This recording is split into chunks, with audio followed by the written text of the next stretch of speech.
Okay, welcome everybody to today's webinar. I'm Rachel Bridge. I'm the editor of Growing Business Intelligence, and I'm delighted to welcome you all to our first Growing Business webinar today. It's the first in a 6-part series. Our theme today is building back up your business in the new world, which is of course extremely timely in a week. Just when we thought we were all getting back on track, everything seems to have been turned upside down again. Only last week, businesses were making plans for their workforce to return to the office. Now we're back to working from home again. Strategic plans have had to be ripped up, and for businesses in the hospitality and travel sectors, life is clearly not going to be at all easy for some time to come. We're not even getting a budget this autumn. Entrepreneurs are, however, made of strong stuff. Having spent many years writing and interviewing the founders of entrepreneurial and growing businesses, I know that what I love most about entrepreneurs is their cheerful optimism, enthusiasm, and positive can-do attitude. With uncertainty and confusion comes opportunity, and if anyone can make sense of the current turmoil we find ourselves in, then they can. So it's in that spirit I'd like to welcome and introduce my 3 guests today. Tom Ricca-McCarthy, co-founder of Lucidity, a software platform that helps SMEs manage their growth strategy, and a mentor and non-exec directors to several early-stage technology businesses. Evan Maindonald, a successful property entrepreneur and investor and founder and CEO of Melt Property. And Professor Christopher Bovis, Professor of International Law at Hull University. Thank you all for joining me today. And to everybody taking part, please do feel free to post questions in the Q&A column at the bottom of your screen any point during today, and I will direct them to our guests. So with my guests' help, I'd like us to use this webinar as a chance to talk about what practical steps businesses can take to stay on track in this current climate, perhaps benefit from the new opportunities that it's going to produce. So Tom, can we perhaps kick off with you? Can you tell us what's going on? What is this new world that we find ourselves in, and how does that affect businesses and how they run their operations? Okay, that's a small question that has many answers. But I think where we are is, as we're all dealing with just from the announcements in the last sort of 48 hours, it feels as though we had round 1 and now we're now into round 2, and I think we're all sort of figuring out what that means. I feel as though I think there's a bit of an acceptance that things aren't going to snap back anytime soon, and we're in this now for a bit of a longer haul. I think what we have seen over the last 6 months is we've clearly seen some sectors become quite distressed. You touched on a couple there, Rachel. Travel, hospitality, transport, anything to do with sort of people sitting next to each other, is distressed. And I think more recently to deal with the negatives, and then we'll look at some of the positives. But we're now starting to see that sort of ripple through supply chains, whether that be supply chains within a sector, or for example, I noticed the other day, the airline sector is under pressure, and now airport towns like Crawley and Slough are actually seeing sort of higher levels of unemployment. So we're starting to see the ongoing effect of some of the sectors being distressed and that rippled through. Now, equally, the flip side is there are actually areas of growth. So, to name a few, if you look at food actually saw massive growth through lockdown. There has been huge growth in e-commerce. If you look at indicators like businesses like Shopify, who provide e-commerce platforms to SMEs, they've seen huge growth. Their share price has doubled. There's huge demand there as businesses equip themselves or re-equip themselves. Growth in healthcare, growth in anything remote, growth in outdoors, growth in electric vehicles, new energy, etc. So there are sectors out there that are growing, and no doubt we'll come to what we can all do about that later in the discussion. I think in terms of a couple of points, last points in terms of what people can do just to introduce the thinking is, I think there's definite need to sort of have a look at which sector you're in, how your sector is affected, and also how your customers are affected and what sectors your customers are in. I think that's a fairly critical thing to do. And then in terms of sort of running the business, I think there just has to be an acknowledgement now. We're all dealing and supporting a distributed workforce. As employers, we all have a duty of care to sort of, best look after the teams. And then on the customer side, there are a lot of questions there about, okay, how are we in a sustainable way going to access new customers, acquire new customers, and also look after existing ones. So I've probably presented more questions there than answers, but perhaps that kicks today off. Thank you, Tom. Evan, can you tell us from your perspective what's going on? What is this new world we find ourselves in? I think COVID has resulted in a shift of the way in which we do things, and it's pushed some people to do to accelerate doing some of the things that they were doing already. It's caused some people's businesses a lot of problems because their businesses weren't set up to do things in the way that they need to be done in this post-COVID world. But I think what has happened in the last 6 months is that people have started to transform their businesses because they've been forced to do so. And some of the technologies that businesses probably should have adopted, like remote working, the video conferencing, are now in widespread use. It's driven trends that were already underway, and it's accelerated them. I think a good example of that is retail that Tom alluded to. It's fair to say that food retail has done well, but food retail in general hasn't done well. What's done really well is food delivery retail. So Ocado has been one of the biggest beneficiaries of what's happened because people don't want to go and shop physically anymore. That's a trend that was already underway. What's happened is that COVID has accelerated that trend. The trend towards working from home and meeting via video conference rather than meeting in person was a trend that was already underway and growing. It's forced people to do that. They've adopted a new way of working. We actually work a lot more efficiently that way. The businesses that have suffered are those who weren't really prepared for that move. And what we certainly saw when we went into COVID is a period of 2 or 3 months where people had to reorganize their businesses to work in a completely different manner, one to which they weren't accustomed at all. I think as those shifts in behavior drive through, I think some of them will become permanent, but there's no doubt that what COVID will end up doing is accelerating, particularly the trends in the way that people shop. Online retail was already well established, but it will accelerate its growth. It already has accelerated its growth. It'll accelerate the use of technologies, particularly those which enable people to transact without physically being together with one another. And it will force a transformation in people's businesses and a focus on new opportunities. Thank you, Evan. Professor Christopher Bovis, can you tell us from your perspective, what's going on? What is this new world we find ourselves in? The pandemic has caused a serious negative reaction in global economies. The reason for that is because we're unprepared. The world, global economies were unprepared for something of the size and the impact of that size into their domestic priorities and economies. Sectors are suffering. All sectors are suffering in terms of economic growth, but mainly is the confidence that suffers. Confidence on the consumer, confidence on the entrepreneur to move forward, and mainly the confidence of the policymaker to create the right moves in order to provide the parameters for economic growth, the stimulus, and also the backup plan in terms of the fallback position for the immediate future. At the moment, everything is on a kind of system of preservation, survival.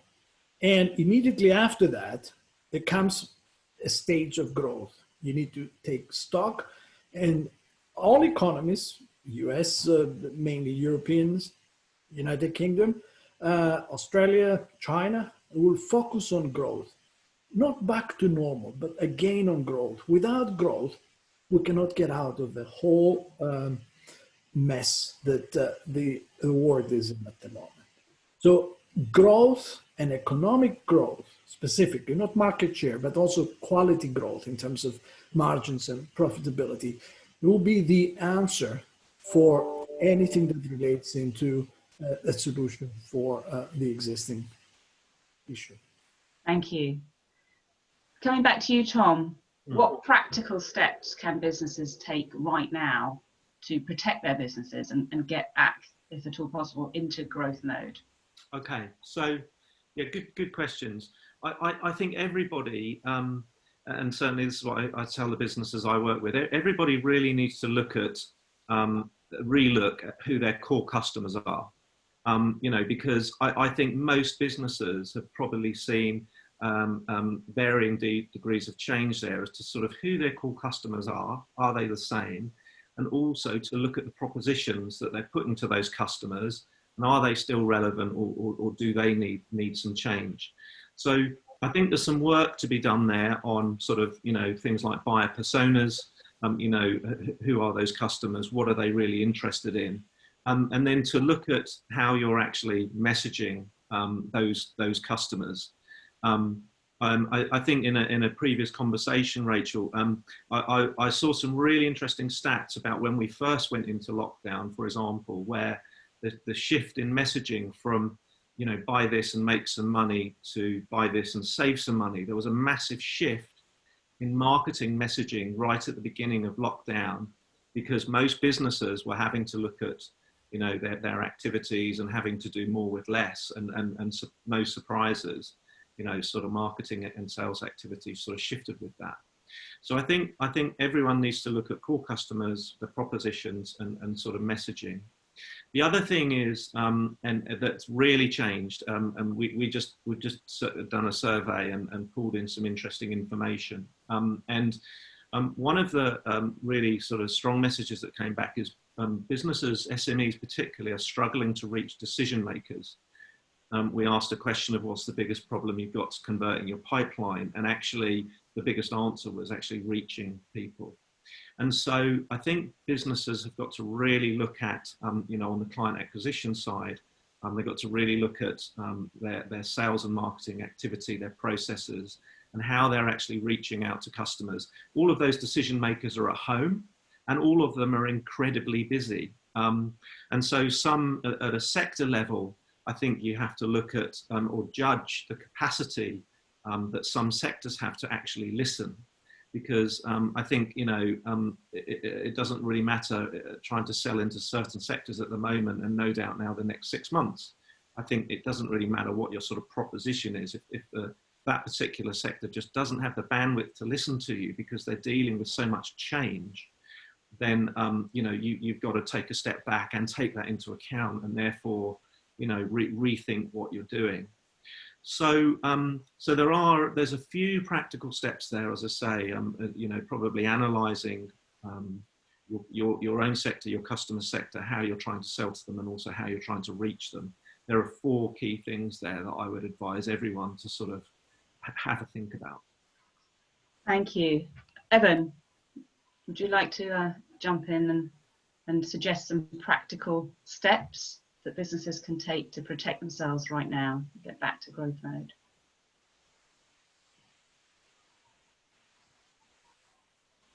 Sorry, let me unmute myself. I was just talking to myself before. There are 2 or 3 things that I would encourage businesses to focus on. And I think one of the key ones in this environment is the use of technology. We are being forced to use technology to do things that we didn't do previously. We've already talked about remote meetings, but I guess one of the questions for customers or for businesses in any sector is, how can you use technology to do the things that you previously did without having to come into contact with people? And so to take an example of that, as well as being involved in property, I'm also a director of a company that owns a chain of dental practices.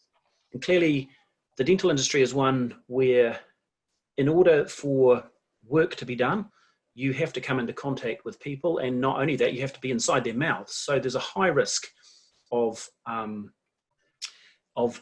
infection, and it's one of the industries which I think is struggling most with coping with how do we operate, literally operate in a post-COVID world. What the dental practices have done is start to use technology, for example, to do patient consultations. And there are ways in which you can scan what's going on in somebody's mouth, and you can diagnose what's happening with them remotely using certain scanning technologies, things that you can post to people. They can make it work with an app on their phone. So you can do an element of remote consultation.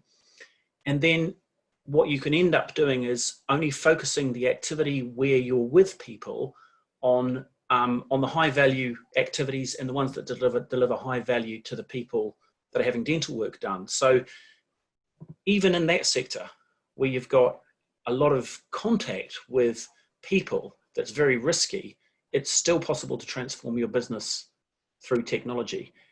I think another thing that's worth thinking about is, rather than focusing on broad brush what's wrong with, which sectors are bad and which sectors are good, I think you need to look at the nuances of what's happening within each sector. So there's a view that retail and hospitality have big problems. Well, on the surface that may be true, but if you scratch the surface, you find that some people in retail are doing very well. Amazon is in retail. They're just not in bricks and mortar retail. They've done very well throughout this. Companies like Next, for example, who are perceived as a traditional retailer, but have a very strong online component to their business, have also done very well. Marks and Spencer, who I think probably more out of luck than foresight, did a big deal with Ocado just before COVID hit, have also done very well out of that tie-up. And I think if anything, the lesson is that you need to look within a sector and see precisely what's happening. Another one is hospitality. The general view is that there's a big problem in hospitality. But again, if you scratch the surface, some sectors of the hospitality industry have done very well in the last few months. And that is because when we came out of lockdown, everybody wanted to go on holiday. They couldn't travel. And so they looked for a way in which they could have some form of holiday without leaving the UK. So particularly the holiday let sector, within the hotel sector, the apart hotel sector has done better than the hotel sector in general.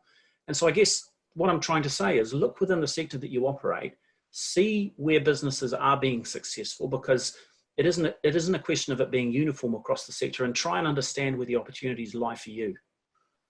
Thank you. And actually what you were saying about dentists is really interesting. I was at the dentist myself earlier this week, and there's lots of literally techniques that they can't use. For example, I think drilling is one that's really tricky, and the water spray. But actually the dentist was using some sort of old style techniques, replacing the new stuff with actually sort of more old-fashioned but still effective ways of doing things. So they were clearly working around what they could use, which I thought was really interesting.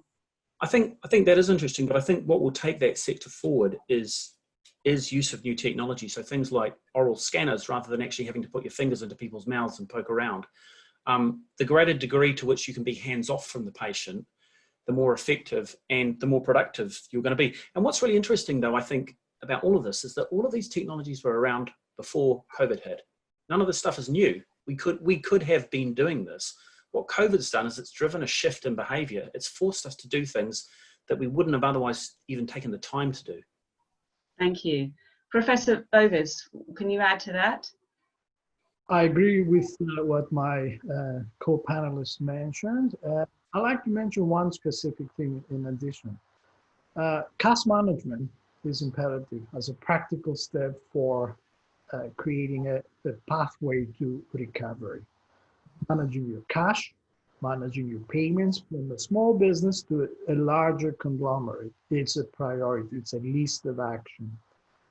In addition to that, something which is diametrically opposite is prompt payments of suppliers. We've seen a lot of companies, a lot of people screaming for money payment that own to them through existing contracts.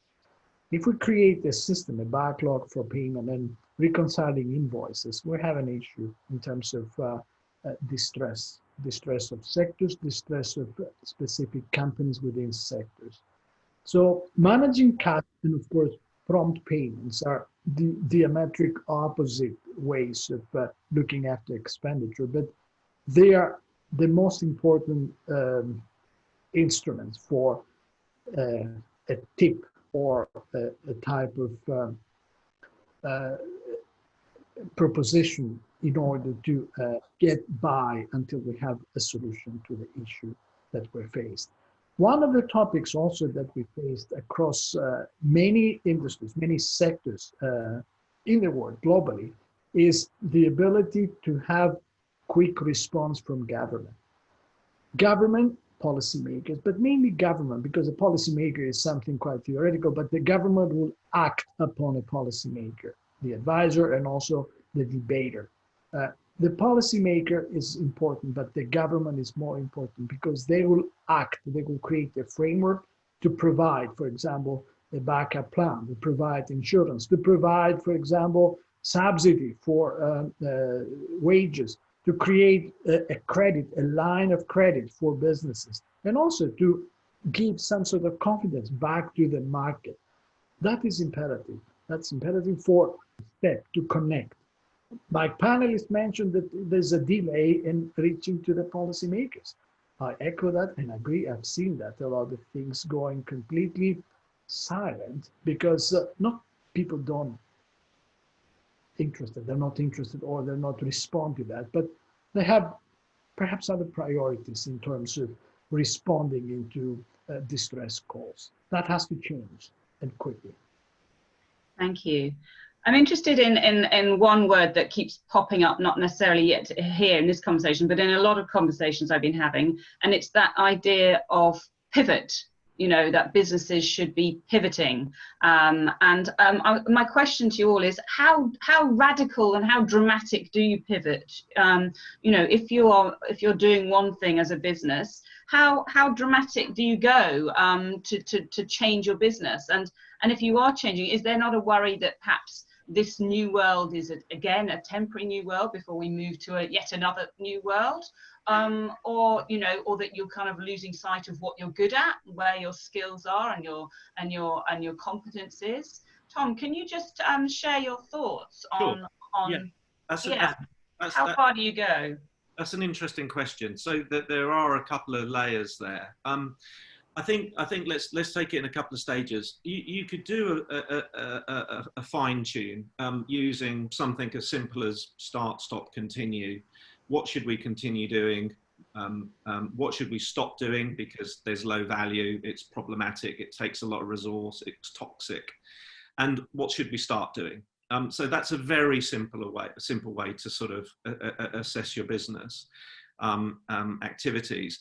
But going a little bit further, then what you're talking about really is diversification. So pivoting is sort of diversification.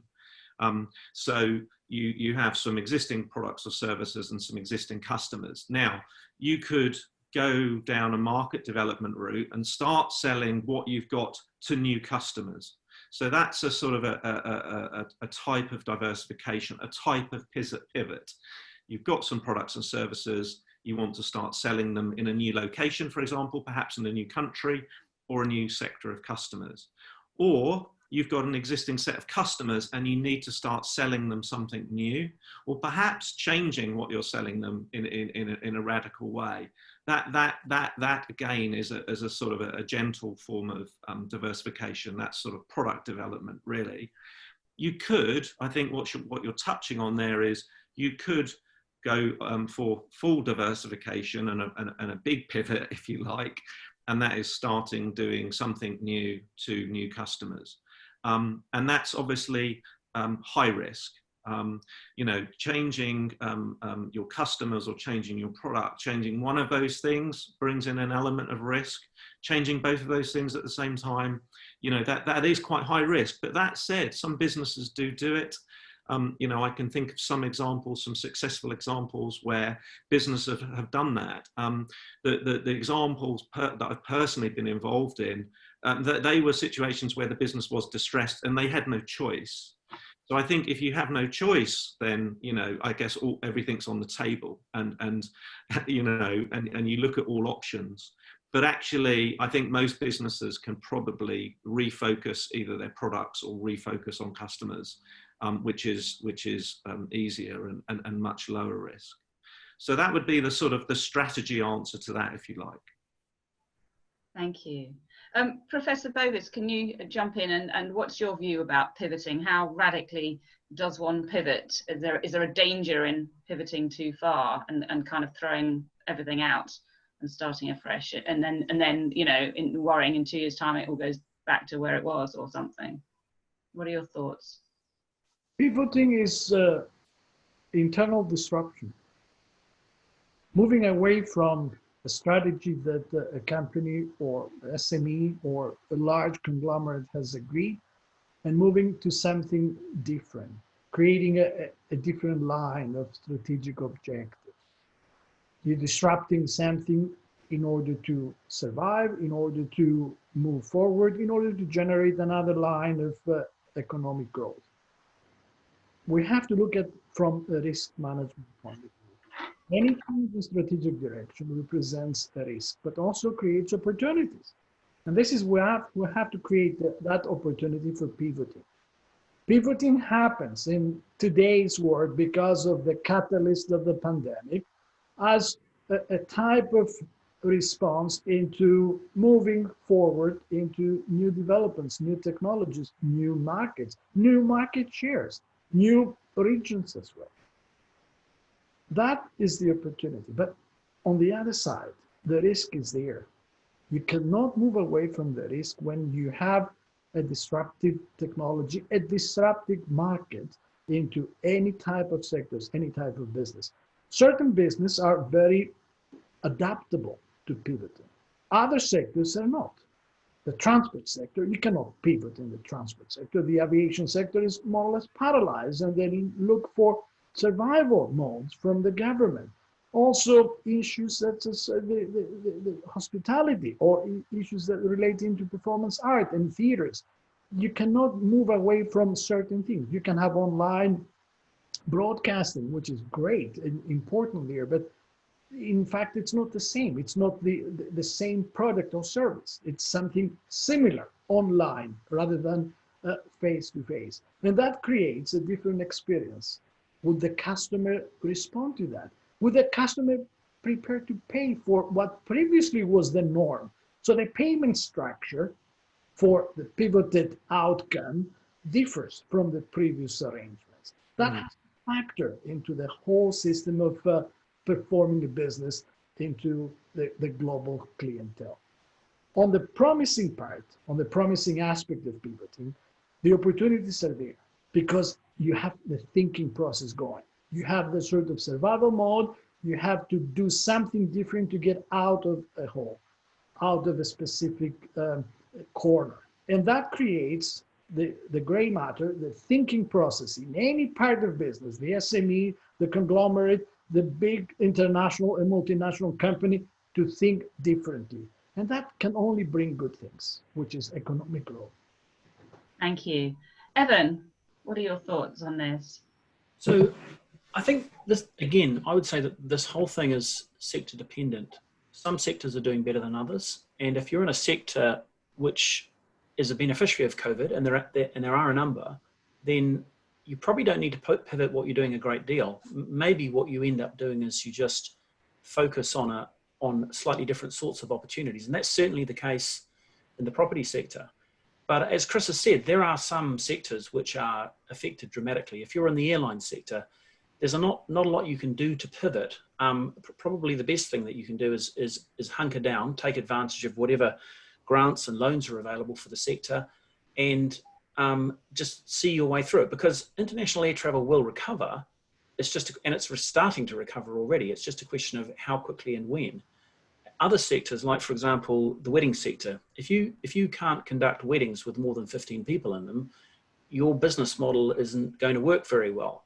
However, if you're in the weddings business and you've got venues, wedding venues, which were previously generating a lot of money from holding weddings, what you might be able to do is pivot those into the holiday accommodation sector, which is doing quite well. So for me, the question about should you pivot is, it depends what sector you're in and where the opportunities lie, and how the sector you're in has been affected by COVID. The question about pivoting itself and how dramatic your pivot should be, again, is going to be sector dependent. But my answer to that would be, it should be as small a pivot as possible. And the reason for that is that one thing that I have thought for a long time is it takes you about a decade to become really good at anything, and it probably takes you 2 decades to become really, really good at it. And so I think if you want to be successful in a new business quickly, it's got to be based around your core competences. And the further you pivot, the further you're pivoting away from things that you understand how to do and that you're good at. And so actually the best pivots are those that take the competences that are within your business already and the assets, whether those be physical assets or intellectual assets, and they turn them to something new. So if you're pivoting into something that you're actually already good at, because you've got the skills, you've got the capital, you've got the resources to do that thing, then that's an easy pivot. If you're trying to change your business model completely, then that's probably a mistake. It's highly risky and it's much more likely to fail. Thank you. Now, one of the big changes this week has been this the fact that we're now all going to be back working from home. A lot of businesses were preparing and had started bringing their workforce back into the business, and now it looks like everybody's back at home again. Now, for entrepreneurial businesses, their workforce is obviously a key element of their growth and their ability to grow. And I just wanted to ask you all, what can businesses do to ensure, for example, the ideas and the innovation that comes out of having a vibrant workforce, interacting with each other, chatting with each other. I mean, you go into entrepreneurial businesses, it's often open plan. People are literally gathered around, chatting, talking, sharing ideas, and that is where a lot of the growth comes from, and the innovation and the ideas. Now, what practical things can businesses do? Realistically, we're looking at another 6 months, possibly more, people being back at home. How do you capture that feeling, that sense, and when we're all at home? Can you offer, let's start with Tom, can you offer any practical thoughts and suggestions of how businesses can keep that entrepreneurial spirit going, as it were?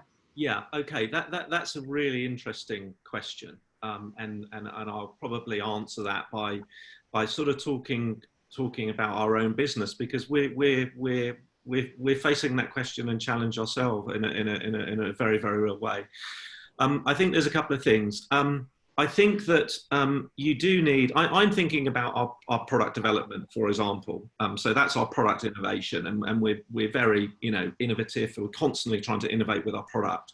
But I think the first thing is that we do need some sort of a strategy. So we do need an overall plan, a bit of a long-term view on where we're going, because otherwise you could end off veering off in a direction that really doesn't work for you. So I do think you need a bit of a long-term plan to start with. But in terms of sort of ongoing innovation, we have just looked, like literally just yesterday, we talked as a management team, how do we need to run the business for the next 6 months based on what we've learned in the last 6 months? So we have regular catch-ups a couple of times a week, and we time those to make sure that we have flexible working, so we have some people working part of the week and other people working other parts of the week. I think you have to consider what are people's working patterns and make sure you've got your communication set up to capture everyone's sort of input. Of course, we use tools. We're lucky in that we're a software business, so working remotely for us is sort of second nature, and we use those tools very naturally, and we have done for a very long time, so using video, using Slack, MS Teams, whatever it is you use, everyone has those tools, everyone has access to the software that they require. And I feel we're sort of really lucky in that respect. I sort of admire, anybody running a factory, a manufacturing activity. I mean, hats off to them, because I sort of scratch my head with how they're dealing with the complexity of what's going on at the moment. But we encourage input. We make sure that the right people are involved in the right conversations. You know, we encourage input. We store, keep, harvest, share all of those ideas. You know, that go into our sort of product development. You know, we have Trello boards up, we have task boards up that remind everybody, you know, of latest ideas, what needs doing, what's in the product plan, etc. So I think we do a sort of a reasonable. I think we do a reasonable job of that, but you know, we're figuring that out as we go along as well. Thank you, Evan. I think from our perspective, we were already spending quite a lot of time working remotely. And so when COVID hit, actually, it didn't impact our business a great deal. A lot of people weren't used to working remotely, weren't set up to do it, and spent some time readjusting their businesses to work in that manner. So I think the thing that I found interesting about the change, though, is that clearly before COVID, we did more physical meetings. And there was a period of time during which you couldn't do physical meetings at all. As a distributed organization, we have people in different geographical locations. And what we found is that that move to online meetings actually brought some people closer into the organization. It did mean that we didn't have that sort of person-to-person interaction. So I think what I'm saying in a way is that the impact of this will depend to some extent on how distributed you are. But if you are quite distributed, it may be an opportunity to actually bring more people together in a particular format more often. And so I think what I'm saying is that the online format has some advantages that the offline format, you know, or the physical meeting format doesn't, and vice versa. But I do think this question about, you know, how do you create an environment where that sort of, you know, interaction around the water cooler coffee machine takes place is quite a difficult one. And I think the way that we've addressed it is by creating a number of meeting formats, some more formal, some less formal, in which we meet and chat. And I think for that sort of those discussions, which maybe are more creative ones, you need some slightly more informal meeting formats that can be held online. So I don't know how many of you have done, or how many people might have done drinks on Zoom. It's an interesting idea. I've never done it before lockdown, but it's a great way. You know, if you can't go out to the pub with somebody on a Friday evening, but you can meet up with them on Zoom and have a glass of wine or a beer and have a chat. It's not quite the same, but it is something, and it's certainly an informal way in which people can meet and chat. And I think the answer is, to some extent, you don't have to conduct all of your online meetings in a formal manner. It actually might be a good idea to arrange some less formal interactions, which allow that sort of that creativity to flow. I actually was reading about a company, I can't remember who it was, but they are actually setting up 2 random people from their organization, literally at random, and getting them to talk together on a Zoom call. Yeah. So every week, everyone is paired up with someone that they may not know or have anything in common with from the organization, just to see if that sparks any ideas, which I thought that was a really interesting one. I would hate that.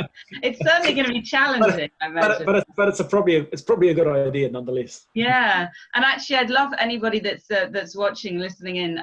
You know, if you've got any ideas that you're trying out in your businesses, please do share them on the chat or the Q&A. It'd be really interesting, because I think this, you know, particularly I think with younger people who, you know, really the office is your life. It's an extension of your social life. It's you know, it's a hugely important part of your day. You know, if there are ways that are working for you that you've heard of, you know, please share them, because I think this is going to be increasingly important going forwards. Yeah. Professor Bovis, do you have any thoughts on how we can keep that spark? I suppose it's the innovation spark, isn't it, in a business alive? With every imaginative way we can have in our ability in our hands. Working from home represents major challenges for the normal office pattern for work. You go to the office, but not only do you interact with people, but it's the normal way that you actually perform your employment duties. And that's the big challenge. I said, are we allowing some sort of calibration into employment requirements, the employment law requirements if somebody works from home, even temporarily? Are the same rules apply? Are the same terms and conditions for employment contracts apply? Certain sectors cannot work from home. An airline pilot cannot work from home because the plane doesn't fly. Or do you understand this? Phenomenal issues there. The office, also the office market, the inner city office market is completely challenged by the fact that somebody's working from home. So a variety of office space is becoming redundant or have to be recalibrating their price range and vice versa. The most important aspect of that question is what we're doing to innovate versus swallow that concept of working from home is, are we be more productive if we work from home? Many suggest that you're more productive because you don't waste time to commute, you are focusing on the task, and therefore you can quickly finish it, which of course brings to the equation and say, do you want to work around 8 hours a day, or you finish everything around 3 hours and then you become more or less a free agent, the remaining of your working pattern? These are unanswered questions. We haven't done the research. We haven't done also a proper survey in terms of how people feel about working from home.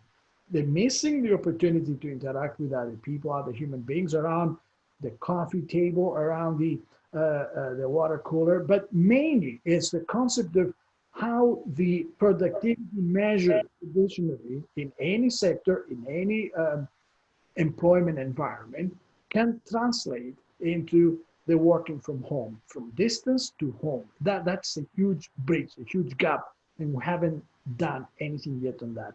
Maybe another probably 6-7 months we have a remote answer for that concept here, but not at the moment. The positive thing is that we can at least have an alternative. We can have a video conferencing type of interaction, pick up the phone and talk to somebody instead of looking at somebody. It's not the same, but at least it's a kind of a poor relation alternative to the previous one. Yeah, look, I think just to pick up on that, I think what Chris is talking about to some extent is a transformation of people's habits. I mean, it's a forced transformation in people's habits. And I think that the question is which of those habits are going to become permanent as we start to become accustomed to work in new ways, and what opportunities will that create? I mean, certainly from the perspective of the property industry, if we end up with a lot of retail moving to online, it will create lots of empty space in town centres. That's a trend that was happening already. And actually, by the way, from the perspective of office as well, if the offices are empty, what happens to that office space? And do people start to move back into town centres and live there? Do we have smaller retail formats which are more heavily focused on online sales? With co-working, for example, is that going to continue to be centralised in large cities like London, or will it become more regional? Do you end up with regional co-working hubs? I think those are trends which are likely to happen because they are being driven by a shift in people's behaviour. And I think to a large extent, looking within those trends and seeing what's happening points to where opportunity might lie. Yeah. Let's talk about a thorny one now. In order to grow or to pivot and all of these things, it's all about funding and investment, isn't it? Now, I understand that at the beginning of lockdown, a lot of venture capitalists and other funders have become obviously increasingly reluctant to invest in particularly early stage businesses, that they feel more comfortable moving towards later stage businesses. And so the question is, if people are pivoting, if they are needing to go down new routes, how do they find the funding for this, and how much investment should they be thinking about doing? How bold should they be in terms of what they're doing? Tom, can you just share some thoughts on that? Yeah, this is an interesting one. So when we went into lockdown, I think that our experience was the funds pretty much went into lockdown. And the reason for that was, of course, they're running portfolios of 40, 50, 100 businesses. And so they had to very quickly look at their own portfolios and decide which ones did they continue to invest in, which ones perhaps did they not support. So that focus meant that sort of focus on existing investments meant that for a period of time, they were quite quiet in terms of new investment. Now that has changed over the last 6 months, and there are new investment rounds going on, that's for sure. I think statistically, I think that there has been a bit of a shift to slightly later stage investments, so less seed, more Series A. I think there are some stats out there that support that. And I think also the stats out there support that there are probably fewer investments going on, but they're probably a little bit larger than they were. So in terms of what does this mean for people, I think certainly if you need funding, well, the first thing to do if you're looking at pivoting or diversification in any way is just make sure that, you are sort of, bringing in as much revenue as you can from your existing products, customers, etc. I mean, don't lose sight of that, because that working capital, that cash flow can support a pivot. You might not necessarily need funding if actually you're doing that, in a good way. But if you need to go and raise some money, I would certainly start early. Because I think things are probably taking a bit longer than they did. I think the funds, whether they be funds or angels, everybody is inundated with requests for finance, okay? And so therefore you need to target, you need to be really sort of focused in who you're approaching for money. So look at the track records, what have they invested in previously, and are they relevant to you? Because you're basically trying to kiss as few frogs as possible, and so are they, right? So do your homework to figure out where to focus and who to focus on, whether that be angels or funds, and then which type of angels and which type of funds. I think in terms of what the investors are looking for, there's definitely more focus on evidence around traction. So, you need to be really doing a great job of evidencing what traction you have made already. I think if you're going to someone with a brand new idea, I think that's quite a tough one right now, because I think everyone is looking at sort of, some sort of evidence of progress. Was that someone about to come in? No, it's still you. Unless you stopped. There was a strange noise from the side. Okay, in terms of perhaps our own sort of impractical experiences recently, we have shied away from funds deliberately by choice. And we've remained, because we have raised money, and we've been very successful in the angel space. So, we feel sort of comfortable in that space. It's more network orientated and reputational orientated. You have people investing in things that they have experience of or they are interested in. And also the sort of decision-making cycles are much quicker. So actually we've been very successful and very happy in the angel space to the extent that we've not bothered with the funds. So that's a bit of sort of anecdotal sort of feedback there. But it depends on how much money you are looking for, of course.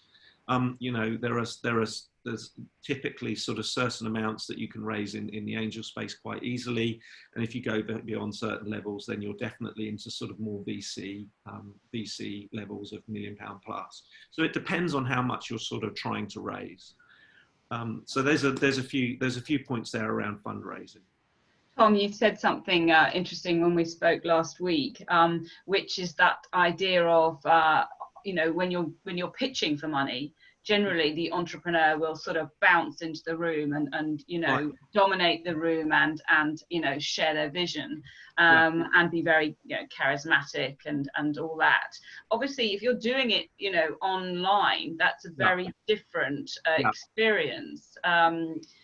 how do people deal with that? Yeah, well, hence the point I was making around traction and evidence. I think, yeah, I mean, you know, where you could previously walk into a room and you know, build a relationship and for the investor to get a feeling for you as an individual and over a series of meetings, of course, that's changed because we're now in a relatively sterile, we have a relatively sterile interface of a video and a screen. And so that removes a lot of that that interaction and that ability to build a relationship.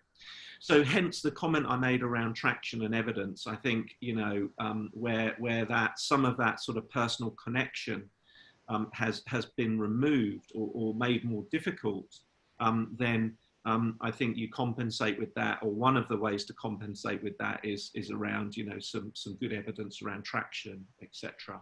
So people are less investing in the person and more investing in the business. I think there's definitely an element of that going on. You know, of course, it has. You know, what's happened and how we're interacting has changed everything, including fundraising. Thank you, Professor Bovis. Can you share your thoughts on investment and funding and what the situation is there and what businesses should be doing about it? With pleasure. Liquidity is relatively unaffected in the world markets. However, the large company, the multinational, the conglomerate will benefit more than the SME. In cases when the investor flies to safety, the SME suffers.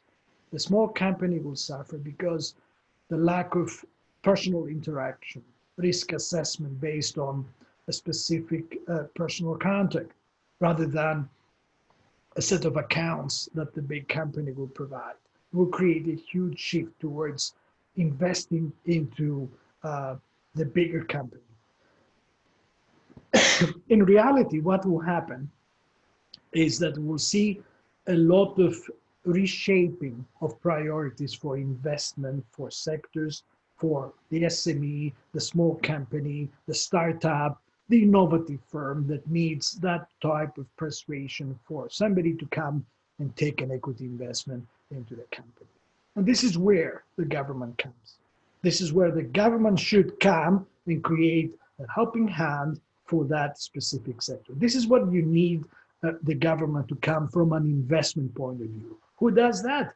Well, not the UK, not the US, but the Europeans that do very well. Germany is doing extremely well on that issue. Parachuting cash, plenty of liquidity for small companies, not only to stay afloat, but innovate. They incentivize issues that relate into day-to-day management of the small sectors, from anything that relate to personal business to even second-tier subcontractor to a major company, to not only stay afloat, but create a different process management system that can help them in the future. They provide free loans, more or less, into that sort of sector. France is doing extremely well through cooperatives and through societies that relate cash into the business. Liquidity is important for any sector, but for the SME is imperative.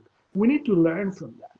The UK need to learn from a lot of what other success stories happen. The UK has a lot of success story to offer, according to the venture capitalists, the private equity, issues that relate into institutional investment. But on this type of arrangement, when the government interjects cash, injection, liquidity into specific sectors or across the board of sectors, we have a lot of things to learn from other success stories. Thank you. Evan, can you share your thoughts on how businesses can approach the question of funding investment in their business? Well, I think I've probably got a slightly different perspective on this, both to Tom and Chris, but I think certainly the statement that Chris made regarding liquidity, for me, is really the key to this. This is a very unusual recession. You know, we have just technically had a recession, yet in pretty much every other recession in living history, it's either been driven by or it's caused a shortage of liquidity. And in this slightly strange recession, and actually not only have we had a recession, but we've also had what I think is probably the fastest GDP growth in history, in recorded history, there's been strong liquidity throughout the whole thing. And the reason that the thing that's driven that is the massive amounts of money that the government has poured into the economy, the furlough schemes, the coronavirus business loan interruption scheme, which by the way has recently been extended to the end of November for anyone who didn't know that, the bounce back loan schemes. And that's in the UK. Governments all around the world have been pouring money into their economies. There seems to be a very strong commitment to keep interest rates low, even potentially engaging quantitative easing, which will pump more and more money into the economy. All that money sloshing around has to go somewhere. And so what we are seeing is a lot of people who have money to invest but don't know what to do with it. They're holding back to some extent because of uncertainty. I think but particularly in the last few months, we've started to see investor confidence return. And it's really about people having some sort of understanding about what's likely to happen going forward. When COVID and lockdown first hit, people were too involved in reorganizing their own businesses to be able to even think about investment. So, these guys who run investment funds, they have offices to run. They have people that have to be able to operate productively. If there's no office to go into and they're not set up to work from home, and they don't have any management or organizational structures that allow them to do that, what they end up doing is spending 2 or 3 months just working out how to operate again. And that's pretty much what happened over the lockdown. When they come out of that, the first question that's being asked is, where are the opportunities, and what level of certainty do we have about getting our money back if we make an investment? And that is all about looking forward to see what is going to happen in a particular sector. Some sectors there is more certainty in than others. And I think the massive investment that we've seen in the tech sector simply reflects the fact that there's more certainty about what's going to happen to tech businesses than there is to bricks and mortar businesses. But what we're seeing is a slow return to confidence in particular sectors as the picture around what's happening is becoming clearer and clearer. And so I think if translating that into what should I do about funding my own business, I would be looking very closely at coronavirus business interruption loans, particularly if your business has been badly affected. Bounce back loans, many people have taken advantage of those, but that's cash that can be used to keep a business afloat. If you recognize that there's a lot of people out there with money who want to invest but are looking for investments, looking at non-traditional forms of capital raising is an interesting idea. Crowdfunding, for example. And I think, about this point about getting in front of people and pitching, I want to come back to something that I said earlier, which is about continuation of existing trends. One of the trends that we have seen in the last few decades is the emergence of social media as a platform for businesses, for small businesses, to be able to compete and create personal brands and corporate brands that can compete with larger companies through the use of social media. And they can do that in a way that makes them much more nimble than large organizations can, who are much more bureaucratic and structured. And so that ability to get to people to know, like, and trust you online, to understand what you do, to get to know you better, means that you can end up with quite targeted relationships with people. The world is becoming much more transparent because we all have websites. We all, many companies are very open about what they do by posting content about themselves on social media. And so there is a way to develop relationships with investors and with customers, in fact, that is based around technology, and particularly the use of social media to deliver content that captures people's attention and delivers value to them. That's a way that that companies that maybe don't have access to funds in the larger investment space can get access to them. And just to finish off, by the way, I think what we have seen, particularly in the last couple of months, is a huge return in investor confidence. We got a term sheet yesterday for a £15 million real estate equity investment fund to back the projects that we're doing. That has come out of a set of relationships that are long established for us, but it's an indication that there's a strong degree of confidence in particular sectors, particularly where there's an understanding of how those sectors are likely to evolve in the next 2, 3, 4 years. But there's definitely been a flight to safety, and I think it's all about certainty. And once things settle down more, and as the picture becomes clearer, I think we will see more and more investors start to put their put funds out. Thank you very much. We're out of time, so thank you very much indeed to Tom and Professor Bovis and Evan for joining me today, and of course for you, the people who've joined us, the audience. Thank you very much indeed. It's been really interesting to hear all your views. Great, thanks, Rachel. Thank you. Bye everyone. Thank you, and Bye. see you next week for the next part. Please do join us. We've got a 6-part series, so every Thursday at 3 o'clock we will be here. Thank you.